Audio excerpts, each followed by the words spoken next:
오늘 우리가 볼 말씀의 본문은 여러분들이 이렇게 읽으셨지만 부활절 본문이죠.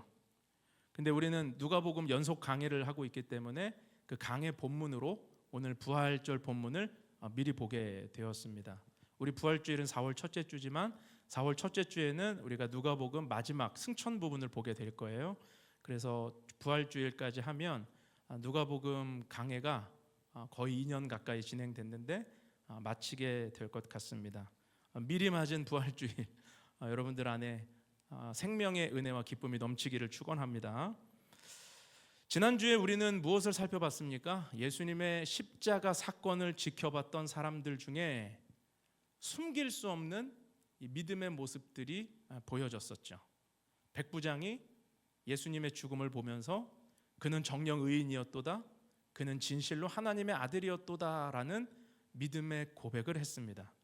그리고 아리마대 요셉이라고 하는 자가 자신의 모든 손해를 감수하면서 예수님의 시신을 수습하고 새 무덤을 내어드렸죠. 귀한 헌신이었습니다. 그리고 갈릴리 여인들이 끝까지 주님을 향한 사랑을 멈추지 않고 무덤까지 쫓아가서 예수님을 향한 사랑을 드러냈었어요. 그래서 오늘 갈릴리 여인들의 이름이 10절에 나오지 않습니까? 10절을 보시면 누구죠? 막달라 마리아, 요한나, 야고보의 모친 마리아, 그리고 그들과 함께한 다른 여자들, 수많은 여자들이 갈릴리에서 온 여인들이 예수님의 마지막과 또 무덤까지 가게 된 것입니다. 이들은 갈릴리에서 왔기 때문에 갈릴리 여인들이라고 성경은 기록합니다. 예수님의 재판 자리에도 있었고 또 예수님이 십자가 지는 그 형장에도 있었고 마지막까지 울면서 주님의 마지막을 함께했던 사람들이에요. 그런데 그것으로 끝나지 않고 무덤까지 위치를 확인하는, 그래서 지난주 말씀을 보면 55절 56절에 갈릴리에서 예수와 함께 온 여자들이 뒤를 따라 그 무덤과 그의 시체를 어떻게 두었는지를 보았다 그랬어요. 무덤을 확인했고요, 무덤의 위치를, 그리고 시신을 어떻게 했는지를 봤다고 그래요. 그리고 어떻게 돌아갑니까? 돌아갈 때 향품과 향유를 준비하여 안식일을 맞았다는 것입니다. 예수님은 오전 9시에 십자가에 달리셔서 오후 3시까지 6시간 달리셨습니다. 근데 문제는 오후 3시에 숨을 거두셨는데 3시간 후면 안식일이 시작이 되는 거예요. 유대인들의 안식일은 일할 수 없는 시간입니다. 그래서 여인들도 예수님의 시신을 확인하고 안식일이 되기 전에 그 향품을 사가지고 간 것이죠. 일할 수 없기 때문에.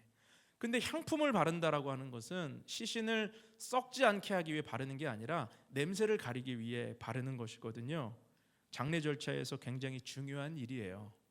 근데 여인들이 분명히 지난주에 우리는 그 예수님의 시신이 수습될 때 니고데모라고 하는 사람이 많은 양의 향품을 가지고 왔다는 요한복음 기록도 함께 보아서 향품을 이미 다 이렇게 발랐을 텐데 왜 또 향품을 준비하나라는 생각이 들잖아요. 왜 그랬냐면 여인들의 눈에는 그 촉박한 3시간밖에 남지 않은 그 촉박한 시간 동안 예수님의 시신이 향품이 제대로 그렇게 발라지지 않았다, 그렇게 수습되지 않았다라는 아쉬움이 남았던 거죠. 사랑하는 자만 보이는 겁니다. 저렇게 하면 안 되는데, 저렇게 그냥 하면 안 되는데, 여인들의 마음에는 예수님을 향한 사랑이 있기 때문에 그 부족하고 미흡한 부분이 보이는 거예요.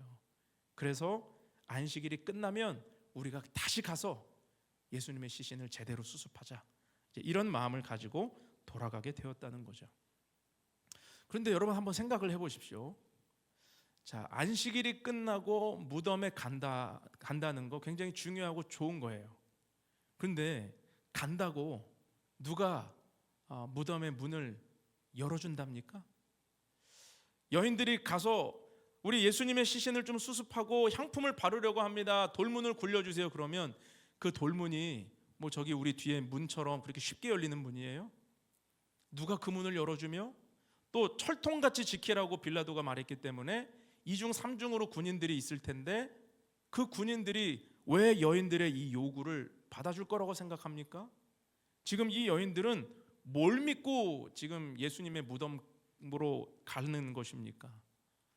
군인들에게 퇴짜 맞을 게 뻔하고 자칫 자기들의 신변도 위협을 받을 수 있는 상황인데 왜 이러는 것입니까? 여러분, 이것이 사랑이죠. 사랑하는 자는 이것저것 따지지 않잖아요.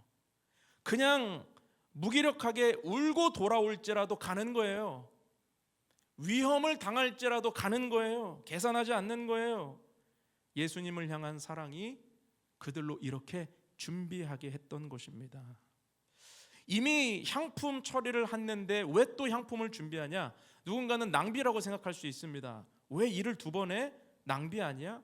그런데 여러분, 사랑엔 낭비가 없죠. 사랑에는 낭비가 없습니다. 주님을 향한 사랑, 그 사랑에는 후회도 없고 낭비도 없어요. 이것이 여인들이 우리에게 보여주는 사랑의 모습이에요. 그 사랑하는 마음이 그들을 새벽부터 달려가게 했고 그들을 가만히 있을 수 없게 만들었다는 것이죠. 여러분, 주님을 사랑하는 자가 끝까지 갑니다. 주님을 사랑하는 자가 헌신합니다. 주님을 사랑하는 자가 희생하고요, 주님을 사랑하는 자가 끝까지 그 자리 지킨다는 거예요. 여러분, 교회도 마찬가지입니다. 교회는 주님의 몸이죠. 주님의 몸된 교회는 누가 지키고 누가 헌신하고 누가 세울 수 있을까요? 힘 있고 돈 있고 영향력 있으면 교회 지킵니까? 아닙니다. 의리 있는 사람이 지킬까요? 아닙니다. 교회는 주님 사랑하는 자들이 지켜가는 거예요. 주님을 사랑하는 자들이 섬겨가는 것이고 예수님을 사랑하는 자들이 교회를 아름답게 세워가는 줄로 믿습니다. 의리로는 끝까지 못 갑니다. 베드로 보세요. 제자들 보세요. 의리 빼면 시체라는 사람들, 예수님 십자가 근처에도 못 갔어요. 근처도 못 지켰어요. 의리로 안 돼요. 감정으로 안 돼요. 결심으로 안 됩니다. 예수님 사랑하는 마음 없이는 안 된다라는 것입니다. 이제 갈릴리 여인들은 새벽같이 아무런 계산도 하지 않고 갔던 그 무덤에서 무엇을 보게 됩니까? 돌문이 굴려지고 예수님의 시신이 사라져서 근심했지만 천사들이 전해준 부활의 기쁜 소식을 받게 되었어요. 예수님은 여기 계시지 않는다. 예수님은 살아나셨느니라. 여인들은 부활의 소식을 들은 첫 번째 증인이 되었다. 여러분, 제가 이 갈릴리 여인들을 생각하면서 묵상을 하는데 이런 마음의 묵상이 들더라고요. 주님을 사랑하는 자들이 결국은 보게 되는구나. 주님을 사랑하는 자가 결국은 경험하게 되는구나. 주님을 사랑하는 자가 결국은 부활의 새벽을 맞이하게 되는구나. 여러분, 한번 생각을 해보십시오. 자, 부활의 증인으로 왜 이 여인들이 선택받았던 것입니까? 남자들도 많았잖아요. 제자들도 있었고, 또 공신력을 따진다면 아리마대 요셉 사내들인 공회원이에요. 니고데모 사내들인 공회원이에요. 그럼 그들을 먼저 부활의 증인으로 세워주셨다면 더 많은 이 소식들이 전파될 수 있지 않았겠어요? 사람들이 더 잘, 그래도 주의 깊게 들으려고 하지 않았겠습니까? 그런데 당시에 사회적으로 인정 못 받고 법정의 증인으로도 채택되지 않았던 왜 여인들이 부활의 첫 증인으로 선택받았던 것입니까? 어떤 분은 이렇게 말하기도 해요. 여인들이 더 소문을 잘 낼 것 같아서 그런 것 같다. 근데 그런 게 아니죠.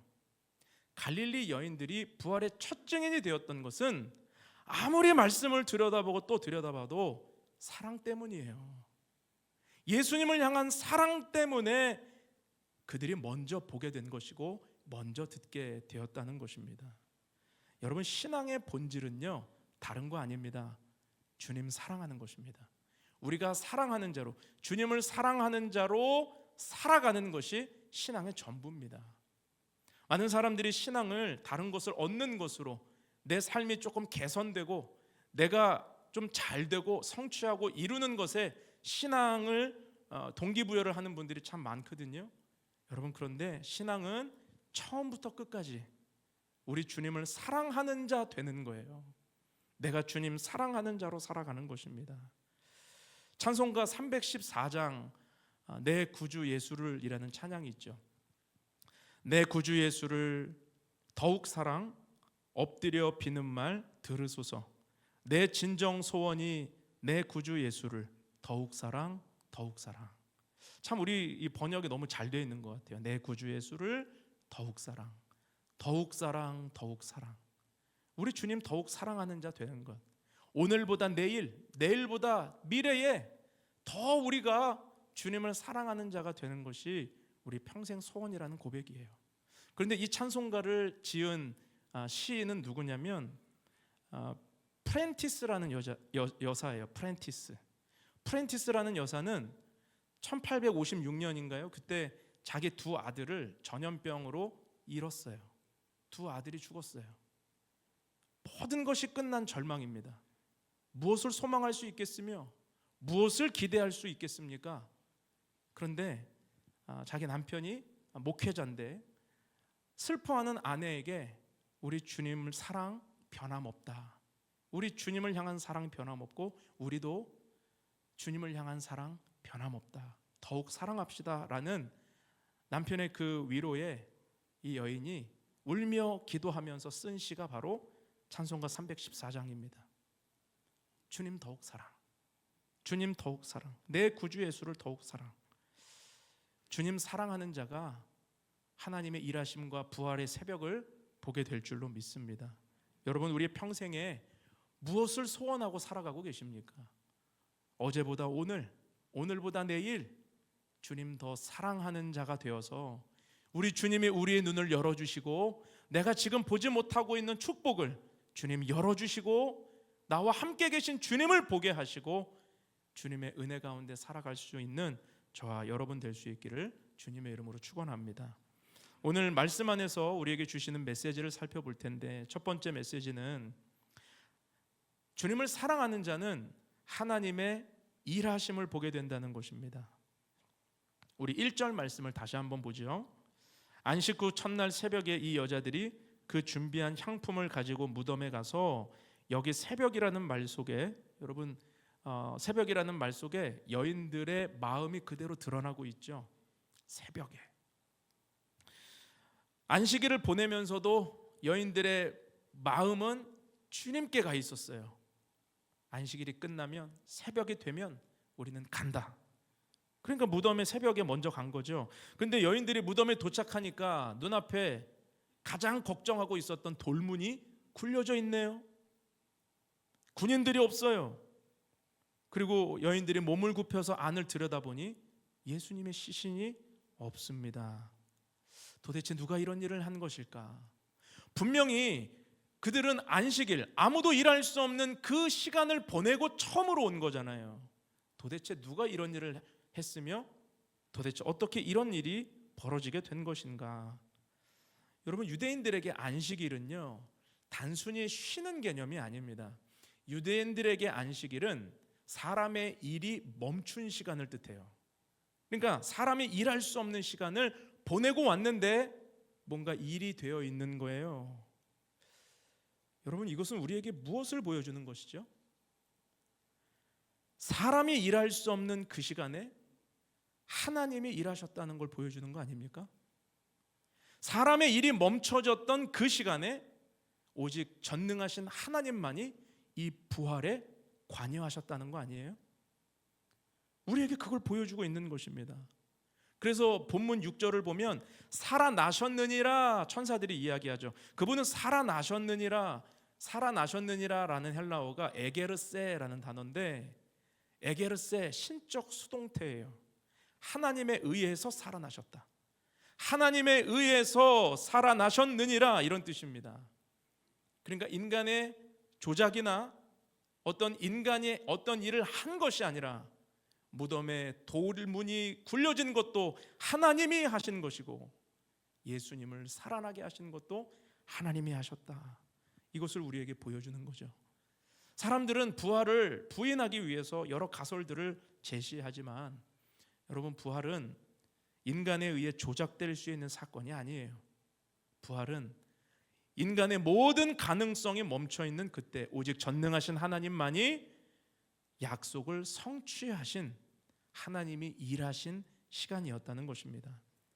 여러분, 오늘 우리의 삶에도 내 힘이 닿지 않는, 내 능력이 일할 수 없는 절망적인 상황이 있으시지요. 내 힘으로 더 이상 아무것도 할 수 없고 내가 바꿀 수 없고 내가 관여할 수 없을 만큼 정말 무기력한 그런 상황들. 그래서 내 인생이 무덤이 덮인 것처럼 소망할 수 없는 그런 어려운 일들이 우리의 삶 가운데 나타날 때가 있지 않습니까? 그런데 여러분, 바로 그때가, 내가 일할 수 없는 그때가 비로소 하나님만이 내 인생 가운데 일하실 수 있는 시간이라는 것을 믿음의 사람들은 봐야 돼요. 여러분, 그래서 우리는 주님 사랑하는 자 되어야 합니다. 프랜티스 여사처럼 그 절망적인 순간에 주님을 향한 사랑 변함없다, 나를 향한 사랑도 변함없다, 우리도 주님을 향한 사랑 변함없다 라고 고백했던 남편의 그 위로를 붙들고 주님 더욱 사랑하겠습니다 라고 했던 그 여인의 삶에 놀라운 은혜가 반전이 있었듯이, 여러분, 우리가 내가 일할 수 없다고 판단되는 그 시간 속에 비로소 이제 내 삶에 하나님이 일하는 시간이 시작되겠구나, 이것을 우리는 붙들어야 되는 것입니다. 여러분, 우리의 삶에 하나님 오늘도 동일하게 우리에게 무덤 앞에 서 있는 우리 인생을 향해 주님 이렇게 도전하십니다. 너의 일이 멈춘 그 시간, 이제 내가 일할 것이다. 나는 아무것도 할 수 없다고 절망하는 그 시간이야말로 내 삶에 하나님만이 일하실 수 있는 시간이 될 것이다. 여러분, 이것을 믿는 축복이 있기를 바랍니다. 우리는요, 정말 주님께 그래서 맡겨야 되는 거예요. 여러분, 3일만 한번 맡겨보십시오. 어떤 문제든 하나님 앞에 3일만 맡겨보세요. 아무것도 하지 말고 포기하라는 뜻이 아닙니다. 3일을 맡긴다는 건 하나님의 일하심을 보는 시간이에요. 하나님이 오늘 3일 만에 예수께서 3일 만에 부활하셨던 이 모습이 우리에게 무엇을 도전하고 있냐면, 어떤 무덤과 같은 상황일지라도 3일만 주님 의지하며 맡겨보자. 사람의 일이 멈춰있는 그 시간 하나님이 역사하실 것이다. 여러분, 이 믿음을 우리에게 보여주시는 것입니다. 구약의 에스더가 민족이 멸절될 위기 앞에 섰습니다. 자기는 페르시아의 이제 왕후가 돼서 사실 자기는 죽지 않아요. 그런데 유다 백성들이 페르시아 안에서 다 죽임당할 거라고 조서가 내려진 거예요. 왕이 그런 결정을 했어요. 그런데 자기가 왕후지만 남편에게 말을 못합니다. 함부로 못 나가요. 규례를 어기고 나갔다가는 죽임당할 수 있어요. 그런데 자기 삼촌이죠, 모르드게가 네가 왕후가 된 것이 이때를 위함이 아니냐고 도전해요. 하나님의 일을 하라. 그때 에스더가 그 말씀에 순종하면서 뭐라고 부탁하냐면, 나를 위해 모든 유다 백성들과 함께 3일을 금식하며 기도해 주세요. 나도 금식하며 기도하겠습니다. 우리 그 말씀 보려고 합니다. 에스더 4장 15절에서 16절. 에스더가 모르드게에게 회답하여 이르되, 당신은 가서 수산에 있는 유다인을 다 모으고 나를 위하여 금식하되 밤낮 3일을 먹지도 말고 마시지도 마소서. 나도 나의 시녀와 더불어 이렇게 금식한 후에 규례를 어기고 왕에게 나아가리니 죽으면 죽으리이다 하니라. 3일을 금식해달라고 그래요. 3일. 여러분, 3일 동안 금식하고 아무것도 하지 않는다. 인간의 일이 멈춰지는 시간이잖아요. 현실적인 분들은 이런 생각할 수 있어요. 이 3일 동안 그래도 유다 백성들이 페르시아 안에 많이 살았고 영향력이 있었기 때문에 왕의 그 조서를 바꾸기 위해서 좀 정치력으로 조금 왕이 혹할 만한 뭔가 협상 카드를 가지고 작전 짜야 되는 거 아니냐고, 부딪혀봐야 되는 거 아니냐, 현실적인 일을 해야지 3일 동안 금식한다고 뭐가 바뀌냐, 이렇게 생각하는 분들이 있을지 몰라요. 그런데 에스더는 3일 동안 금식하며 멈추자는 거예요. 하나님만 바라보자. 여러분, 근데 이 3일 동안 어떤 일이 벌어집니까? 3일 후에 에스더가 왕 앞에 규례를 어기고 나가는데 왕이 왕후를 사랑스럽게 여겨요. 규례를 어기고 나왔는데 사랑스럽게 여겨요. 그리고 잔치를 베풀어요. 이상한 일이 벌어진 겁니다. 잔치 베풀 일이 아니거든요. 옆에서 신하들이, 아니 아무리 왕후라도 규례를 어겼으니 벌하시죠, 할 만도 한데 왕이 그런 거 아랑곳하지 않아요. 아내를 맞이합니다. 그리고 그날 저녁에 왕이 잠을 안 자요. 그리고 잠이 안 오니까 역대 일기를 가져오라고 합니다. 그리고 밤새 그 역대 일기를 들여다보는데 그 역대 일기에서 뭐가 발견이 되냐면 과거에 자신이 역모로 인해 살해당할 뻔한 위험을 모르드게라고 하는 자가 알려줘서 벗어났다라는 기록이 써 있는 거예요. 왕이 궁금해집니다. 이 모르드게에게 포상을 했느냐? 이 사람에게 높은 관직을 내렸느냐? 어떻게 했느냐? 아무것도 하지 않았다는 거예요. 그러니까 왕이 어떻게 그럴 수가 있냐고 하면서 모르드게에게 포상을 하는 과정 중에 유다 민족을 멸절하려 꾀를 냈던 그 하만이라는 대적자를 드러나게 하세요. 그리고 역전이 일어납니다. 바꿀 수 없었던 조서가 바뀌어져요. 유다 민족은 구원을 받게 되고 하만이라는 대적자가 대신 심판을 받는 역전이 일어나요. 여러분, 기도는 무기력해 보여도 하나님께 맡기는 그 시간이 우리가 현실적으로 아무것도 할 수 없는 무기력한 시간이라 생각할지 몰라도 하나님만이 일하실 수 있는 시간임을 믿습니다. 여러분, 우리의 삶에 어떤 무덤, 큰 돌문, 내가 움직일 수 없고 내가 할 수 없는 많은 일들 속에서 우리 주님께 기도할 수 있는 저와 여러분 될 수 있기를 바랍니다. 일의 완성은 나에게 있지 않아요. 하나님께 있는 것입니다. 맡기면 주님이 일을 완성하여 주시고 주님이 우리 가운데 놀라운 일을 보게 하실 줄로 믿습니다. 두 번째는 사랑하는 자는 말씀이 성취되는 것을 보게 된다는 거예요. 오늘 5절과 6절 말씀을 보면 천사들이 여인들에게 이렇게 말하죠. 우리 같이 한번 읽어봅니다. 5절 6절 시작. 여자들이 두려워 얼굴을 땅에 대니 두 사람이 이르되 어찌하여 살아있는 자를 죽은 자 가운데서 찾느냐? 여기 계시지 않고 살아나셨느니라. 갈릴리에 계실 때 너희에게 어떻게 말씀하셨는지를 기억하라. 어찌하여 살아있는 분을 죽은 자 가운데서 찾느냐? 무덤 가운데서 찾느냐? 그분은 여기 있지 않고 살아나셨느니라. 부활의 소식을 전해주는 것입니다. 그리고 천사들이 더 중요한 메시지를 전하잖아요. 그분이 너희에게 어떻게 말씀하셨는지 기억하라. 말씀을 기억하라고 그래요. 말씀을 기억하라.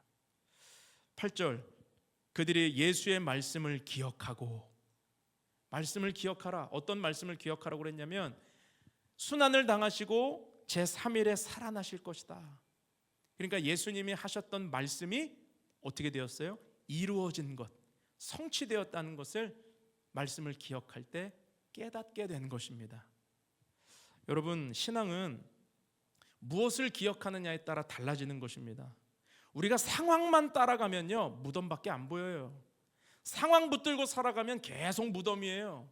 그런데 우리가 말씀을 기억하면 주님을 보게 될 줄 믿습니다.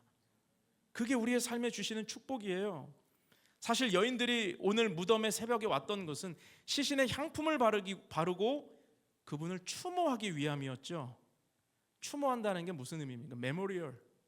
그래서 죽은 자들의 무덤을 메모리얼 파크라고 하잖아요. 추모공원. 죽은 자를 기억하는 겁니다. 그런데 오늘 천사들은 그들의 기억의 방향을 말씀으로 돌려요. 죽은 자를 추모하지 말고 말씀을 기억하라. 너희에게 하신 그 말씀을 기억하라. 그러면 그 말씀이 일할 것이고 너희는 성취를 보게 될 것이다. 여러분, 우리가 가장 경계해야 되는 신앙은 무엇인 줄 아십니까? 죽은 신앙으로 살아가는 거예요. 죽은 신앙이 뭐예요? 무덤과 같은 신앙이죠. 과거의 신앙을 추억만 하는 신앙. 거기에는 무덤과 같은 거예요. 오늘 나의 현실에 과거의 그 신앙이 영향을 못 줘요. 근데 추억은 해요. 그때 좋았는데, 그때 나 뜨거웠는데, 그때 내가 많은 체험을 했는데, 그때는 기도하면 하늘문이 열렸어. 이런 추억하는 신앙. 그런데 지금은 어떻습니까? 지금은 능력을 상실하고 기쁨을 상실하고 은혜를 상실하고 있지는 않으세요? 여러분, 신앙은 오늘 말씀을 기억하는 자가 변화를 경험하고요, 오늘 말씀 붙드는 자에게 하나님의 능력이 나타나게 될 줄로 믿습니다. 과거의 은혜와 경험 중요합니다. 그러나 그 은혜와 경험이 오늘 내 신앙으로 이어져야 되고 오늘 나를 살아나게 해야 돼요. 그래야 그 자리가 예수님의 말씀이 성취되는 자리가 되는 것입니다. 살아있는 신앙은 예수님의 말씀을 기억하는 신앙입니다. 오늘 여인들은 말씀을 기억하자마자 어떻게 하죠? 말씀을 기억하자마자 예수님을 추모하던 자리에서는 움직일 수 없었어요. 뭔가 새로운 사명을 붙들 수 없었어요. 그런데 말씀을 기억하자 여인들은 사도들을 향해 달려가기 시작합니다. 왜요? 전하기 위해서. 8절 한번 보세요. 그들이 예수의 말씀을 기억하고 9절 무덤에서 돌아가 이 모든 것을 11사도와 다른 모든 이에게 알리니. 여러분, 말씀을 기억하는 자가 움직입니다. 말씀을 기억하는 자가 기대함으로 살아갑니다. 그런데 참 재밌는 모습은 여인들에게 부활의 소식을 전해 들었던 사람들이 사도들이라고 했고 또 다른 사람들이 있었는데 사도들의 반응을 한번 보세요. 11절 한번 보시기 바랍니다. 사도들은 그들의 말이 허탄한 듯이 들려 믿지 아니하나 그래요. 허탄한 듯이 들렸대요. 그리고 믿지 않았대요. 허탄한이라는 단어가 레로스라는 헬라어인데 신약 성경에 여기 딱 한 번 쓰입니다. 허탄한, 레로스. 무슨 뜻이냐면 헛소리란 뜻이에요. 쓸데없는 소리. 그러니까 여인들이 예수님이 부활하셨어요 라고 말하니까 사도들이 야, 헛소리 하지 마, 쓸데없는 소리 하지 마, 안 그래도 우울한데, 지금 이렇게 반응했다는 거예요. 믿지 아니하나. 여러분, 너무 안타까운 이야기죠. 예수님의 순환과 부활에 대한 예고는 사실 갈릴리 여인들보다 제자들이 더 많이 들었습니다. 그런데 왜 이런 반응을 하죠? 여인들은 지금 전하고 있고 믿고 있는데 사도들은 왜 믿지 않고 헛소리라고 치부하고 있습니까? 결정적 차이는 말씀을 기억했느냐, 말씀을 잊어버렸느냐의 차이예요. 사도들은 들었지만 말씀을 잊어버렸어요. 그래서 믿지 못하는 것입니다. 여러분, 말씀을 잊어버리면 신앙은 무너집니다. 신앙은 말씀 위에 세워지는 거예요. 신앙은 감정이나 기분이나 상황 위에 세워지는 거 아닙니다. 우리의 바른 신앙은 오직 말씀 위에 세워져야 건강해지는 줄로 믿습니다. 잠언 4장 20절 22절 말씀 여러분 같이 한번 읽어보겠습니다. 시작. 내 아들아, 내 말에 주의하며 내가 말하는 것에 내 귀를 기울이라.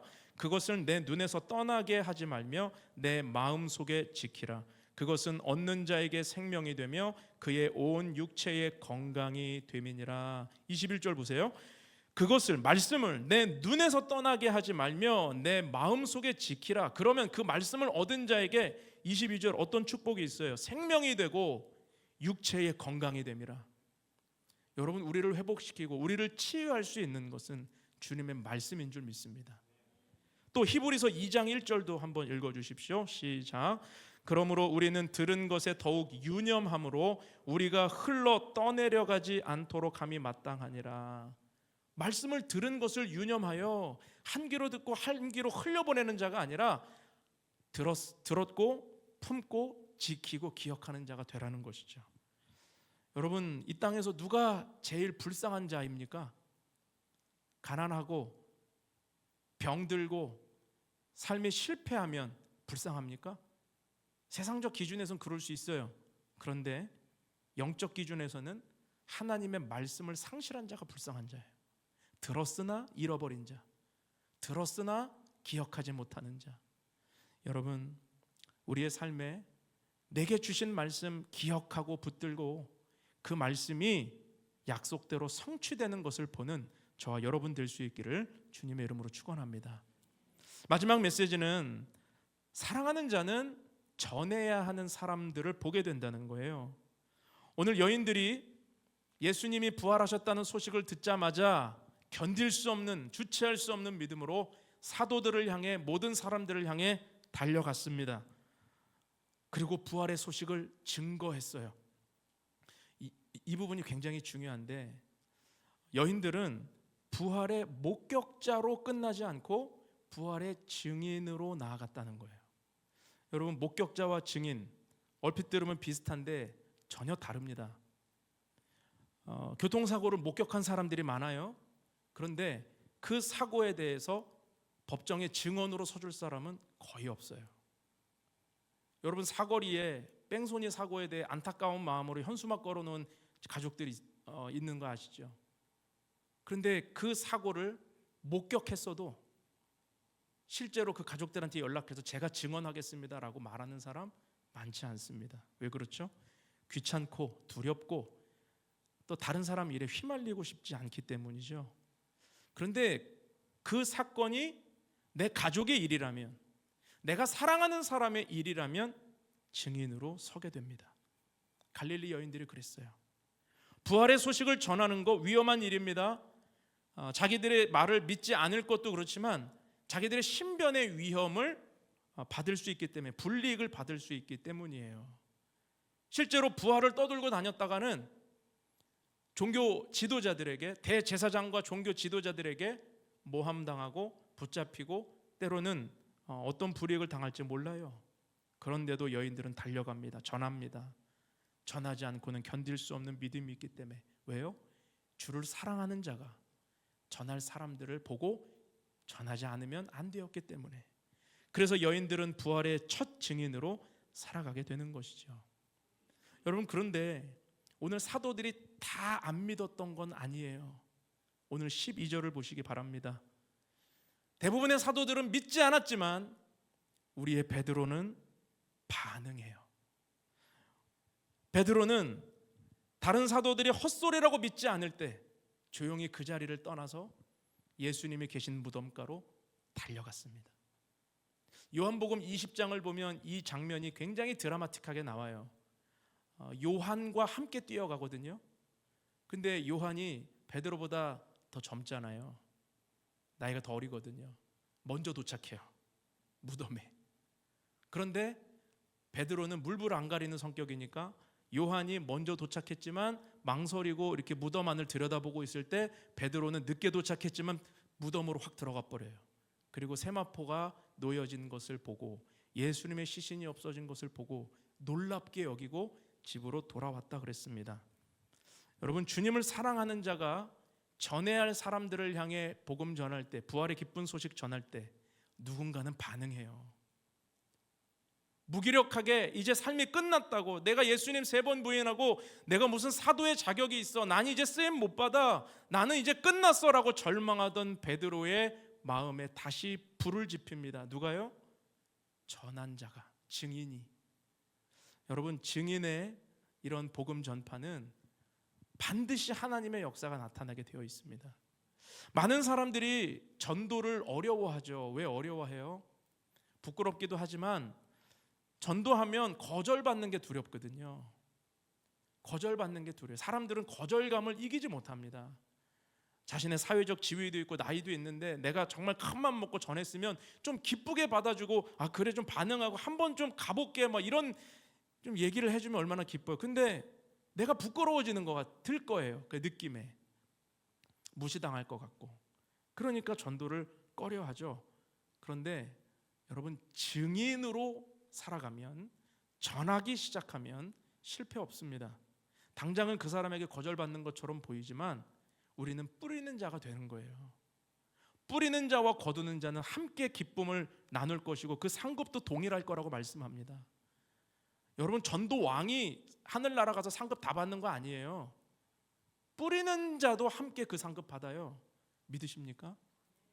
여러분이 누군가에게 예수님 전하고 예수님 부활을 전하고 복음을 전하고 그렇게 전도를 해보셨다면 당장 내가 거두지 못해도 그 사람이 언젠가 거둬질 때 거두는 자와 뿌리는 자는 함께 기쁨을 나누는 거예요. 그래서 우리는 때를 얻든지 못 얻든지 전해야 되고 부활의 증인이 되어야 하는 것입니다. 여러분은 부활의 목격자이십니까? 증인이십니까? 여러분, 목격자로 머물지 마시고 주님을 증거하는 증인으로 나아갈 수 있기를 주님의 이름으로 축원합니다. 사도행전 1장 8절에서 주님이 너희는 성령 받아 땅끝까지, 예루살렘 온 유대 사마리아 땅끝까지 이르러 뭐라고 그러셨어요? 목격자 되라고 하셨어요? 증인 되라고 하셨어요. 여러분, 우리의 삶에 증인의 기쁨을 누리고 증인으로 살아가는 우리 모두가 되기를 축원합니다. 올해도 우리 주능교회는 하나님이 보내시는 선교지로 가려고 합니다. 그 땅의 영혼들에게 우리는 갈 거예요. 선교는 하나님의 안타까운 심정이라고 제가 누차 말씀드렸죠. 선교는 하나님의 안타까운 심정이다. 왜 하나님이 안타까운 심정으로 영혼들을 바라보실까요? 그분이 능력이 없어서가 아니에요. 그분은 일꾼을 찾기 때문이에요. 하나님의 복음을 전할 일꾼, 그 증인을 오늘도 찾고 계시는데 아무도 나서지 않는 것입니다. 들판은 휘어졌는데 일할 일꾼이 없다라고 말씀을 하시는, 그게 하나님의 안타까운 심정이죠. 이사야 선지자가 하나님의 말씀을 들었습니다. 그리고 그 안타까운 심정을 읽고 그가 헌신하기 시작합니다. 이사야 6장 8절 말씀을 한번 보시죠. 내가 또 주의 목소리를 들으니 주께서 이르시되 내가 누구를 보내며 누가 우리를 위하여 갈꼬 하시니 그때에 내가 이르되 내가 여기 있나이다 나를 보내소서 하였더라. 내가 누구를 보내며 누가 우리를 위하여 갈꼬. 하나님이 안타까워 하시는 거예요. 하나님이 안타까워서 이 말씀 하시는데 이사야가 반응하는 것입니다. 주님, 내가 여기 있습니다. 나를 보내소서. 내가 증인 되겠습니다. 내가 전하겠습니다. 여러분, 오늘 부활의 증인으로 예수님을 전하는 삶을 살아보시지 않으시겠습니까? 전하는 기쁨 가운데 나아가 보지 않으시겠습니까? 전하는 자는 거두는 자와 그 기쁨을 나눌 것이고 그 상급을 동일하게 받게 될 것입니다. 여러분의 삶 가운데 목격자로 머물지 말고 증인으로 나아갈 수 있기를 주님의 이름으로 축원합니다. 그러려면 우리 주님 사랑하는 자 되어야 돼요. 여러분, 이 시간 함께 우리가 찬양하면서 오늘 설교를 마무리하려고 하는데, 우리의 인생에 돌문과 같은 커다란 문들이 있으시지 않으세요? 내 힘으로 감당할 수 없는 일들, 그래서 내 능력과 내 일이 다 멈춰진 것 같은 그 시간들. 그런데 여러분, 그때가 주님이 일하실 때입니다. 내가 할 수 있다고 붙들면 주님 일 못하세요. 그런데 내가 할 수 없습니다. 주님의 일을 보여주십시오. 기도하고 소망하는 자에게 하나님이 그 돌문을 굴려주시고 하나님만이 일하실 수 있는 그 은혜를 주실 것입니다. 우리 이 찬양 함께 부르면서 주님을 보게 하소서, 우리 함께 고백하며 주님 앞에 나아갑시다.